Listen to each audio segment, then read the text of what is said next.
Until now, we have covered variables and types, operators and input, strings, and some mathematics, okay, conditionals and loops. Now we will start our next topic, which is arrays.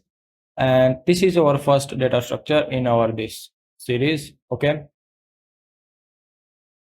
So here we have 6 chapters, and we will start with array basics, then iteration, then we will cover utility class of arrays, then search and variable arguments, and 2D arrays and jagged arrays. Okay. So now let's understand what problem arrays actually solve. If we need to store 50 student scores, then we need to create 50 separate variables. Okay. And creating those and managing those and performing relatable operations are impractical. Okay, so array allows us to store multiple values of the same data type in a single variable, and we can access those values by position or index. Now, what is an array? In Java, an array is an object that holds a fixed number of values of a single type.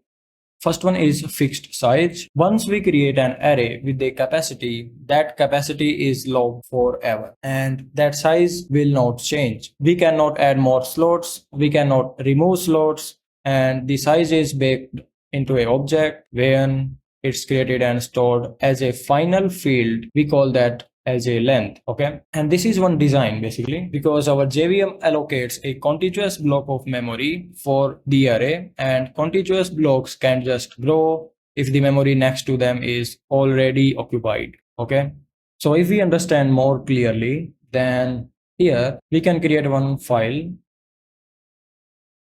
arrays practice.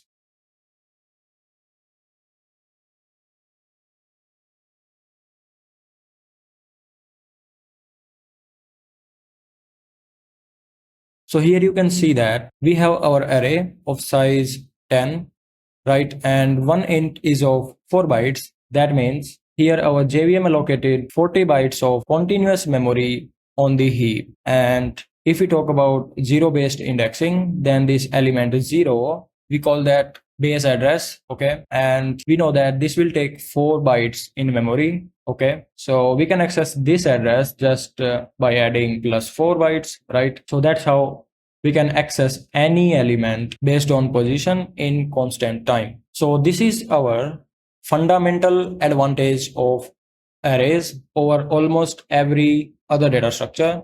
Okay. Now 0 indexed, the first element is at index 0, the last at length -1. Declaring and initializing using the new keyword. Use this when you know the size but do not have the values yet. Okay. So we can have this syntax.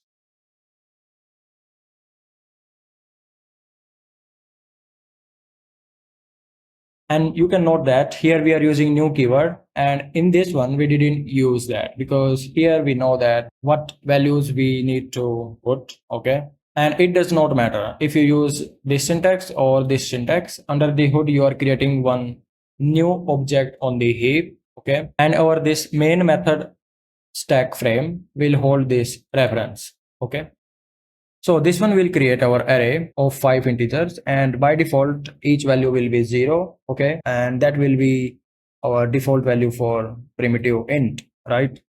And if you have boolean array, then by default you will get false, so something like that. For double you will get 0.0. Okay, now our second method is using an array literal. Use this when you already know the values at compile time, and our compiler will do something like new and that stuff. Okay, now one more important thing is this one is primitive array, right? And this one is string. That means, and our string is also one object. Okay, so here we are creating primitive array, and this one is object array, and under the hood everything is object, but we know that string variables store reference on stack. Okay, so in this one our values are stored directly inside our contiguous block, and inside that the contiguous block stores references, or we can say addresses, each one pointing to an object elsewhere on the heap. So here these strings themselves are scattered across the heap, and this array just holds their addresses in a row. Okay. And this distinction matters for performance because these primitive arrays have excellent cache locality. All the data is right next to each other in memory. And our modern CPUs can do better. Okay. And these reference arrays have the addresses contiguous. Here, actual objects they point to could be anywhere, right? So this is one important distinction that you can remember. And if you are coming from C or C++ background, then you can think that our Java provide by default values, but our C or C++ provide garbage values, whatever was there before, right? Okay, now accessing and modifying elements. Use the index inside square brackets to read or write a specific element. So if we need to read, then we can read just with this syntax. Okay, so we will get first indexed value, which is 20 here. And if you need to modify, then you can do directly, okay, this syntax, you can assign value, okay, checking the size. And this one is very interesting if we compare this with our strings topic, okay. So if you come here and just print something, not this one, but marks.length, okay. Okay, and now if you hover on this one, then you can get public final int length. This one is not method like our strings. Instead, this one is one field, and that is directly put by our JVM into our array objects header, right? This one is not a method call. It's a direct field access, and accessing any field is very fast, okay. And in case of strings, we need to call one method, okay, length, that provide output which is of on process, okay, like that will count each character, right? But in case of arrays, this one is just one field that our JVM will put inside our array objects header, and we can access that directly. Now we have one warning, array index out of bounds exception. If you have an array of size 5 and if you try to access numbers 5, our indexing starts from 0, okay. So if you try to access sixth element, then our Java will throw one exception, that is array index out of bounds exception. And if you note that this one is runtime exception, not compile time exception, we can try that. Instead of accessing first element, we can access sixth one. Okay, we are getting one warning here, that is index is out of bounds, okay. But the point here is this one is not compilation error, okay. We will get this one in runtime. We can compile this and we can run this. So you can see that we did not get any error in our compilation phase. Now we can run this one and we got one error here, index 5 out of bounds for length 5, right? Because our compiler can't catch this, the index might come from a variable or a user input. Okay, so this one is runtime check that Java performs on every single array access. And this one is safety feature. Unlike in C, accessing memory beyond the array's bounds just reads whatever garbage is there. Okay, which causes some bugs in software. Okay, and Java prevents this entirely.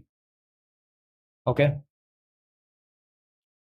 Now, how arrays live in memory? When you create an array, two things happen. First one is the reference stack. A variable is created on the stack that holds the memory address of the array, right? And the data, and that we will keep on heap. Okay. The actual element values are stored in a contiguous block on the heap. Then we have one difference, primitive versus array. Primitive, that is, let's say int x equals to 5. Storage stores one value. Memory location on stack. Default values none, must initialize array int, this syntax basically, and stores multiple values under same name. Then heap, reference is on a stack, auto initialized.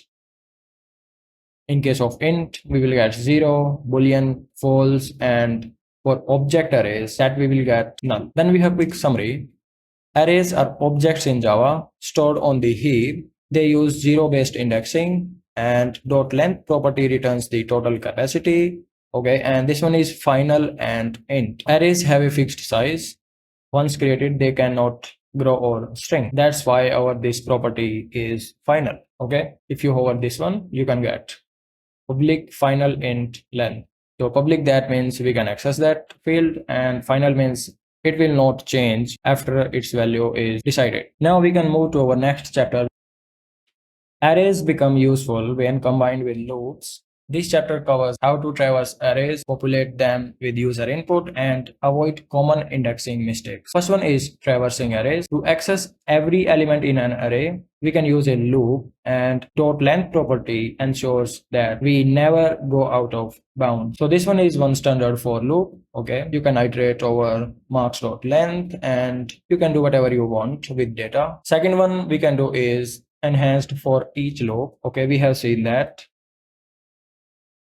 Second one is taking user input into arrays, right? We can use our scanner class, or you can use buffer reader, whatever you want. Okay. So first we can take size from user, then we can create that much size, right?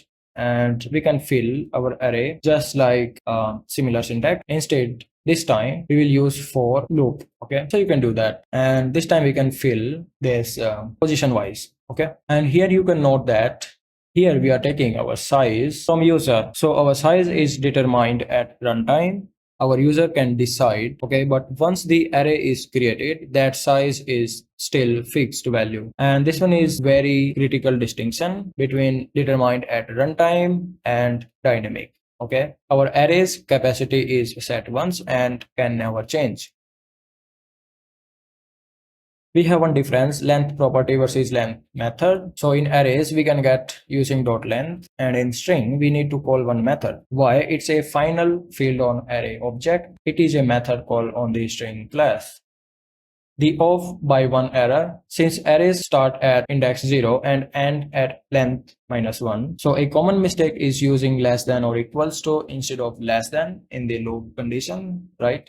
User-friendly display, when printing array positions to the user, we can use I+1, so they see something like related values. But this one is just a very beginner note. Okay, then we have quick summary, you can read that. Now we can move to our next chapter, which is utility class of arrays.